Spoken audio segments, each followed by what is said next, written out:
All right, it's 2 p.m. Let's get this party started. A little afternoon jam session with some of our guests here tonight.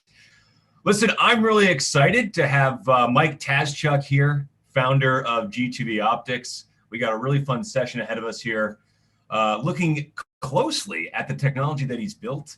I often tell people I'm really proud of the fact that I have a PhD, and there's nothing I like to see more than a couple of people with PhDs building an awesome company here in Alberta. So really, really looking forward to exploring this. And you know, one of our sponsors at Startup TNT is none other than Accelerate Fund, managed by Arden Say. Arden, great guy. Unfortunately, couldn't make it with us tonight. He might be tuning in, but he's a little under the weather right now. Either way, we really want to give him a big shout out. They sponsored us 2 years in a row now. Arden's also been advising us on our investor due diligence processes and put together a great section on due diligence that we had for Startup Week. As many of you probably know, Arden is formerly the head of venture mentoring services. So he's kind of a student of mentorship. I always like to remind people of that. He's not just a venture capitalist, he's a mentor out there helping his companies. So, and the Accelerate Fund is an investor in G2V Optics. But we're not going to be really talking too much about the business numbers. I see the CEO Ryan's here. He can maybe answer questions about that. We really wanted to focus on the technology because Mike, I believe I met you at the U of A when we were both postdocs. We were at this event on South Campus about 5 or 6 years ago. I think it was the first time I met a venture capitalist. I don't want to say their name because I don't have very much nice things to say about them, but they were, I'll say, an old white man who spent much of the talk talking about how he was not very old. And we were all like, well, he looks pretty old. So how old is he actually? Anyways, he also said things like the problem with Canadian entrepreneurs that they don't like to drive Corvettes. And climate change is a political issue, not a real one. Anyways, I don't think he's any longer in our ecosystem. And we all love Arden a hell of a lot better. So without further ado, that guy wasn't from Alberta anyway. Sorry, he was visiting. He's not from our ecosystem, just to be clarified. We don't like to badmouth people here. All right, let's move on. Mike, you're the main event here today. Mike's going to give us a virtual tour of G2V and do a little bit of a deep dive on the technology that he created. My other last thing I'll say about Mike is after we met and you were talking about building your company, I was like, I want to build a company too. And then I started applying to business plan competitions and you actually went out and built a company. So nice job, Mike. Let's see what you've done so far the last 5 years. Okay, thanks very much, Zach. I'll just share my screen and do the slide deck here. Get a quick thumbs up that it's visible. Awesome. Okay, so thanks very much for joining us. And it'll be difficult for me to see questions or whatnot, so I'll maybe leave that to the end, but we'll today do a couple of things. And so as Zach indicated, we met many years ago at a VC event and then I've kept in contact there. This is a photo which is from one of the early TNT events. And the thing I like best about this photo is that it's got Craig Milne as another VMS mentor, myself, and Zach here with this thumb is also in this photo. So it shows early connections there and a continued relationship. What we're going to talk about today is kind of in two parts, as we're going to do kind of the normal overview of what G2V, the origin story, and then some of the behind the scenes and photos from stuff that we have in the lab today. I'm not able to be in there today, so otherwise I'd be walking you around in person, but we can do a close approximation of that. So the founding mission of G2V is to address food production. This technology started with the work that me and Ryan and others were doing on organic photovoltaics. And so the objective there was to make bendable solar cells, low cost. And my contribution to this was on the optical side. And so off the side of my desk, I was slowly building a LED-based solar simulator. The reason for this was that the diagnostics that we had to test our solar cells really weren't very good, and it was hard to use them well. And so that became an interesting side project, but where it really pushed me over the edge to found a company was that as I was shopping it around and showing it to other professors, there was this intense reaction from the biologists and the plant biologists. And they were interested in it from an experimental perspective because it allowed them to test the conditions under which plants grow. And as I read more about this, it became clear that in fact it was a tool for talking to plants, right? Plants do a lot of integrated sensing of their environment through light, and they're able to tell what time of day it is, what time of year it is, and they grow differently depending on what they see. And the tool that we've built at G2V is actually able to run that backwards, right? As we can mimic sunlight in different parts of the world at different times of the year and convince a plant to grow in particular ways. That was very exciting. And I think the opportunity to take a technology that had been developed and address a problem that affects humanity at scale was very attractive. So it was started in 2015. This is actually out of dates now. I think we're well past 25 countries for our customers now. We have a team of about 22. And this picture is from last Christmas, and more or less represents, there's a bunch of those of us on the call today. And this has been an incredible journey to putting this team together, and the contributions that we're able to make worldwide as a group has been unbelievable. Right? And this team has successfully shipped product across 25 countries. We have launched 3 or 4 things in the last year and rebuilt and characterized, and it's a privilege to work among them. Our expertise from a scientific perspective covers plant biology, environmental instrumentation, photovoltaics, and data science, and we're continuing to grow and learn as a team. So now we'll get into just a couple of quick photos of what we built, so there's context for what we're doing later. This is our first small area solar simulator, the Pico. So some of you will have seen the very first ones of these, which are small hexagonal things about this big, which lived in the lab. And this is used primarily by research institutes around the world. And so places like MIT or others who are doing solar cell research will use one of these instruments to characterize their devices. And the primary advantage is that it's small, incredibly precise. We like to talk about it as the world's most expensive flashlight, but it's also the best flashlight in the world, because it mimics solar radiation incredibly precisely. And they're able to get, so our customers are able to get really high quality results right on the bench, right? Rather than having to go and warm up a xenon bulb or travel to a different lab. This technology has been expanded to something that we're calling the sunbrick. And so this is effectively, if we think about this square here, can you guys see my mouse pointer by any chance? Maybe? Okay. So think of this as a bunch of picos in an array, right? And the nice thing about this is that each of these units is 25 by 25 centimeters, but it's designed to tile. So we can expand the coverage area just by putting them next to each other. And that allows us to cover very large areas. This photo is of a 1 by 1 meter one here in Edmonton, and we've gone as high as 2 by 4 meters for these systems. And we're anticipating further deployments on that scale over the coming years. For application space, this has been of particular interest to automotive and aerospace companies, which is one of these accidental finds, I would say, is we knew that the plants and we knew the solar cells, but it wasn't clear when we started this that there was in fact a very large market around effectively outdoor material testing. So for the automotive companies, they're interested in paints or windows.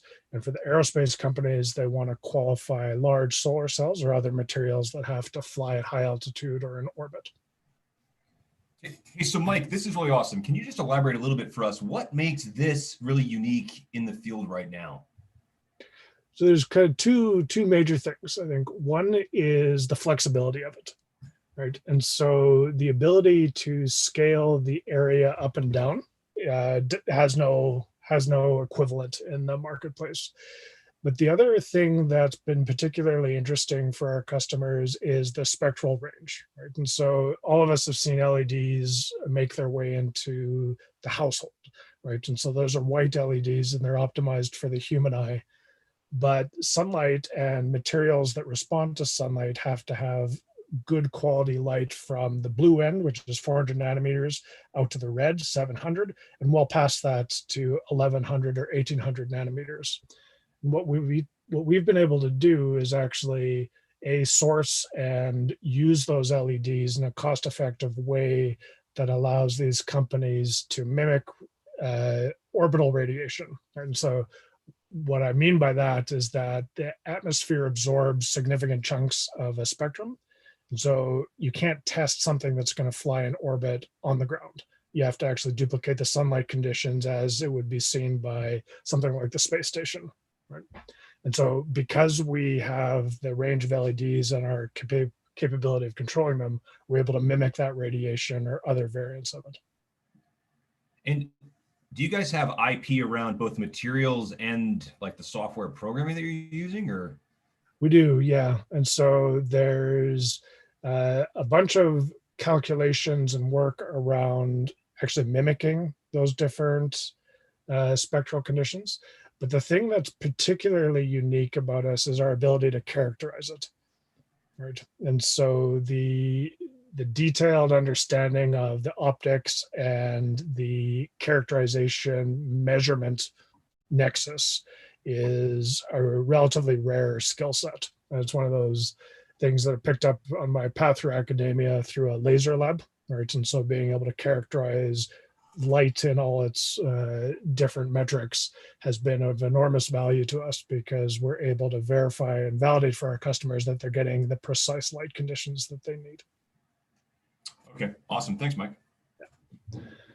And so this one, the next one is our perihelion. And so this is our horticultural lighting platform. And so this is what I said earlier around the objective of actually addressing food production. And so the light that plants respond to is a subset of what solar cell manufacturers want, or the aerospace companies want. But the opportunity here and the IP, I think, is actually far more interesting and complex to address, because we are not interacting with an inorganic or static material. We're interacting with an organism that's evolved to use light. Right? And the complexity inherent in that is really where we see the opportunity for what we have. So we've built a lighting system around the plants that is able to mimic sunlight, and that allows us to kind of mock the environmental or the evolutionarily adapted conditions that a plant has had.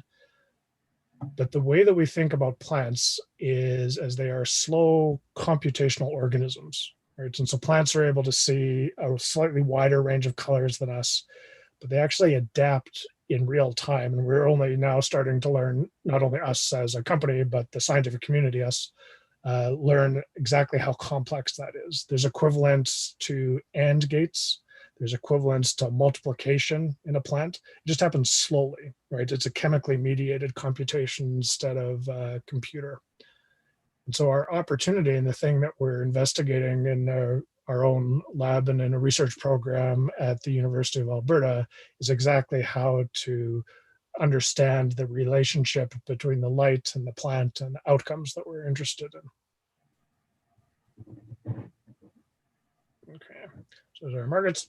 So now we're happy to take questions or go through. This is kind of the tour part of the session, as I've got pictures of our stuff in action. So we can go through that and talk about the different pieces. Sure. Yeah. Well, why don't we just start by explaining what's happening in this picture? Okay. So this is one of the small benchtop solar simulators. And so the light that you see down at the bottom is purple because the phone that was used to take the picture has got its own particular color bias. And so it balances a little differently. But when you look at it in real time with the human eye, it looks very much like sunlight. What we're doing here is a lifetime test and a diagnostic test. In the background, you can see the open case, and it's a kind of open heart diagnostic set on as a testing platform for what we're doing. And so we've got these around, and this is be part of our characterization process.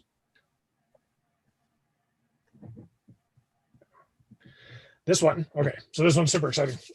This is a custom sunbrick array that we made. And so the bricks that I showed you earlier there's 3 of them here in the upper left. So this is the top part of a brick.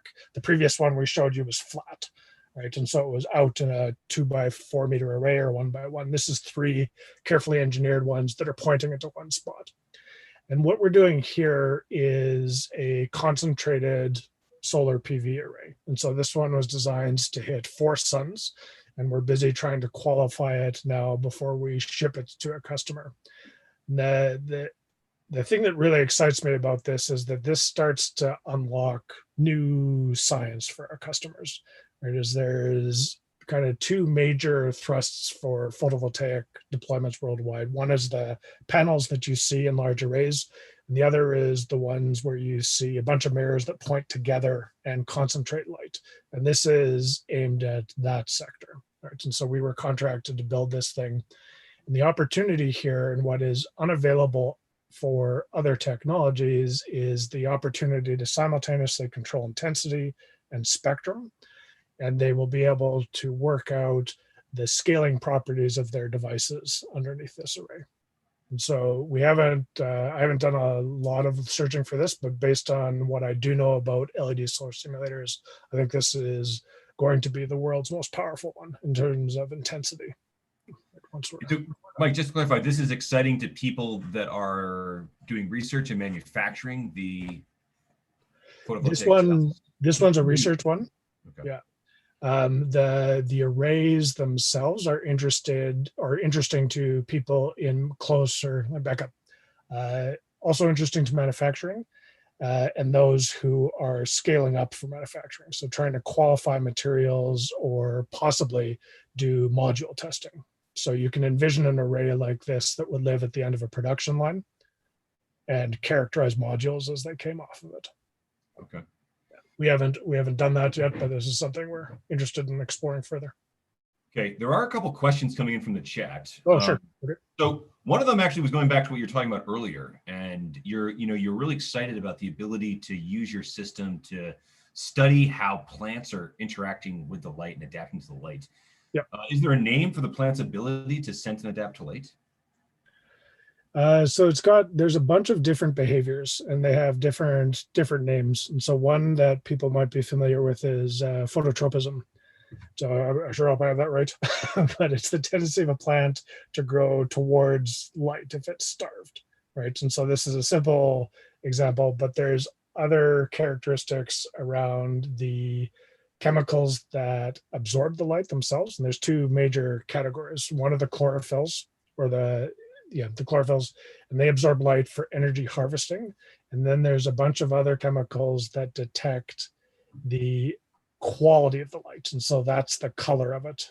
Right? And so as you see different colors, what you're actually doing with your eye is harvesting photons at different rates. And a plant does the same thing. They've just got different molecules in their leaves. And so the signaling network, what happens after that is that as these chemical changes happen, is the plant has got a number of parallel and very complex pathways that interact with the nucleus and the genetic expression of proteins. And so within a day, you get 24-hour cycles of proteins within the plant, and this controls how it's going to grow, or it stores energy, or it moves a little bit in response to what it's sensing.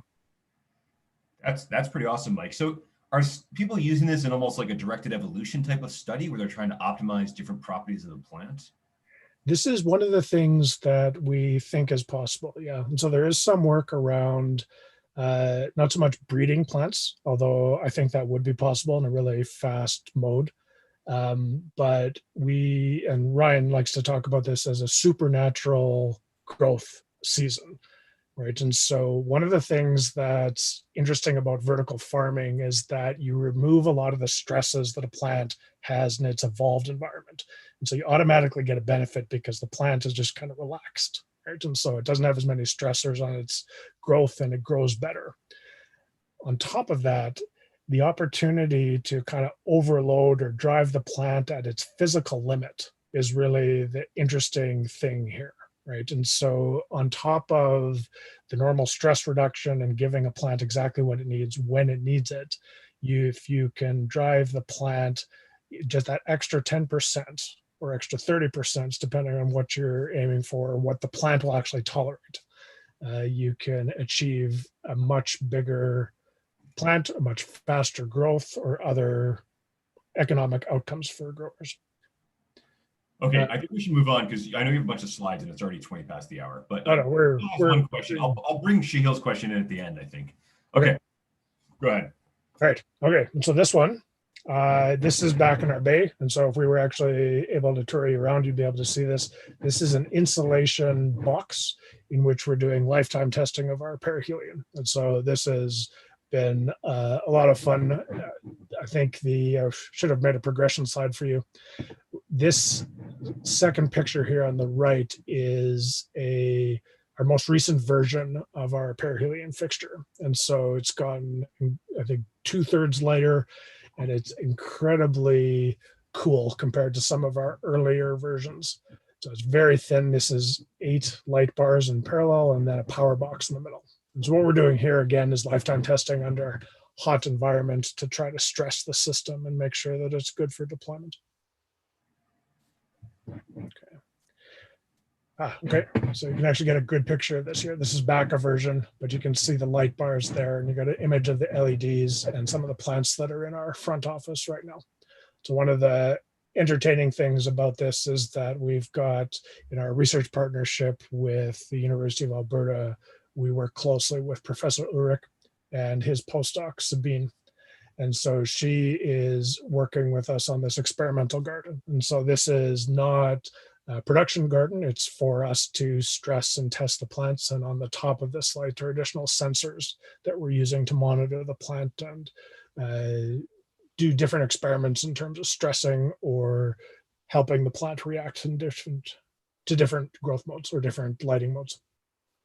I think my final picture here gets back to your earlier question around the kind of impact that you can have, right? And so this is very early data around tree seedlings, but we've seen this in other species as well. And so with our growth algorithms and the lighting technology we built, it's possible to actually really improve plant growth. And so these are both from an indoor farm. And so that part of it is off the table as far as the comparison. But if you get the lighting conditions right, you can actually improve the growth of plants. This is incredibly exciting for us because this is a 30% increase here, and we've seen similar increases in other species. You can imagine for a vertical farmer or a greenhouse, getting 30% increase in growth out of the same infrastructure is an enormous improvement for the operational efficiency or the bottom line that a facility is able to achieve. Oh, wow. Okay. And so this is comparing 2 vertical farming situations, just to clarify that. Yeah, these 2 were growing side by side. And so one with our algorithms and one without. Wow. Okay. Well, maybe why don't we just take a couple of questions that came in? So Shahil's asking about how much people pay for these products. I think his original question was related to the one that was being used for concentrating light, but I don't know if you're able to elaborate on any of that pricing information. So I won't talk about that one. I'll talk in general terms. Sure. Our solar simulation equipment is really high quality, and so people are willing to pay a premium for what they are able to get, and the outcomes are really what they're paying for. And so we're able to achieve really healthy margins, and that is one of the cornerstones of our business. On the lighting side, it's a much more competitive market. And so for a fixture like this, it's in the neighborhood of $2,000. What we are attempting to do, and what this data starts to point at, is that the additional capability that's built into our fixture has a direct ROI for our customers. Like the software added, the algorithm. Yeah, it's the algorithm. So the lighting itself is part of it, but it's understanding how to use it that the real value of the system is expressed in, right? And so there are lots of lights on the market. It's difficult often for our customers to understand which ones are correct for them. So part of the problem that we're trying to solve is a customer education thing, but also a development of the understanding or capability of making the maximum use of their equipment. Okay, and actually there's a follow-up question here, which I think is really interesting from Mackenzie. What's the process for developing a new product for you? You know, you're doing some cool R&D, you got a few different products in the market. Tell us a little bit about the process and the approach you guys are taking to develop new products. So we tried a couple of different things. We believe really strongly in working with early adopters. And so a lot of the products that you've seen here, we first went out and found a receptor, right? And so that goes all the way back to the very first thing we sold, which was the triggering event for the company, is that somebody indicated that they wanted us to make this from the experimental research one I had on my desk to a commercially ready product, as they were willing to cut a PO. And so that's been our path, I think, for the full history of the company. And so the process is a kind of iterative one with the early customers, and then we try really hard to capture a superset of what the customers want. And so we are wary, especially in hardware, of building unique instruments, right? And so with the 4 sun concentrator, that was priced into it, but the development we're able to do along the way leads us to a single product that can cover more of the market. I'm not sure I've answered that well. Well, I think you answered it well. Listen, there's only 5 minutes left, actually 4 minutes left. Do you want to run through a few more of your slides? I know you have a bunch here. This is the primary one. I think the other ones are kind of backup. If there's other questions, we can do that. Okay. Well, if there isn't a question from the audience, I'm going to ask a question, which is, Mike, you're the founder of this company, but at some point relatively early on, you made the decision not to be the CEO. Yes. Tell us a little bit about that process and that decision. It was pretty clear to me right from the get-go that there were skills that I just did not have. Right. And one of the real transitions for me moving from academia to business was trying to calibrate for how much of that skill set that I developed was valuable, how much of it was actually things I would have to unlearn. And there's a big chunk of those versus how much, what did I not know that I don't know. Right. And so I took a couple of attacks on this. One was the VMS program you mentioned earlier. If anyone is on this road, I highly, highly recommend you interact with them. And then the other is that the opportunity came up to work with Ryan. And so Ryan and I had worked together as academics in a research group at the University of Alberta.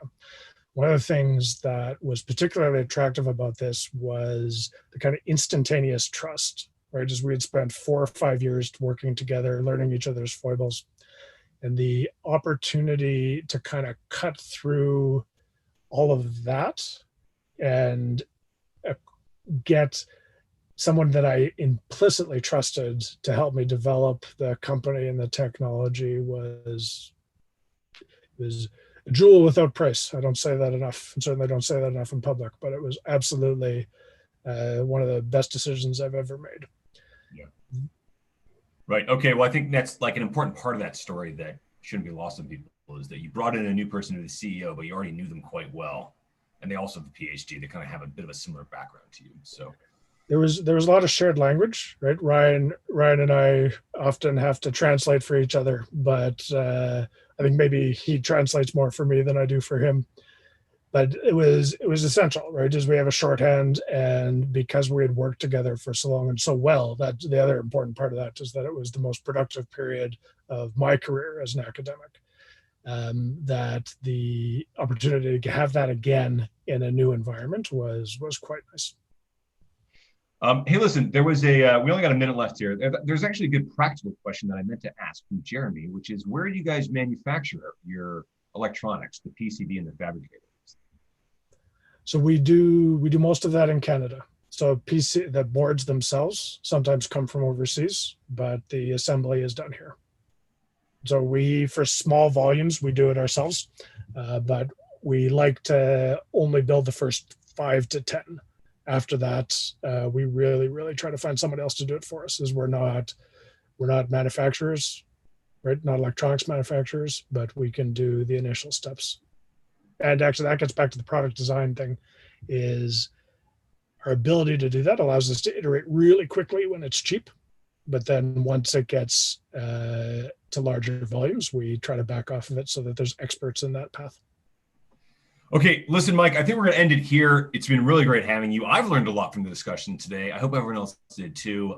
This is really enjoyable. I might just do a quick call out. If anybody else knows an awesome company like G2V that might be a good fit for a cool little virtual tour like this, I'd love to do another one. So this was a lot of fun. Our next session is actually a fireside chat with the CEO of DriveWise, and then it's pitches. So 3 to 5 p.m. is pitches. There's still tickets available. Join us for the rest of the day. Thanks so much, Mike. Thanks so much, Ryan. Thanks so much for everybody that joined us. Thanks all.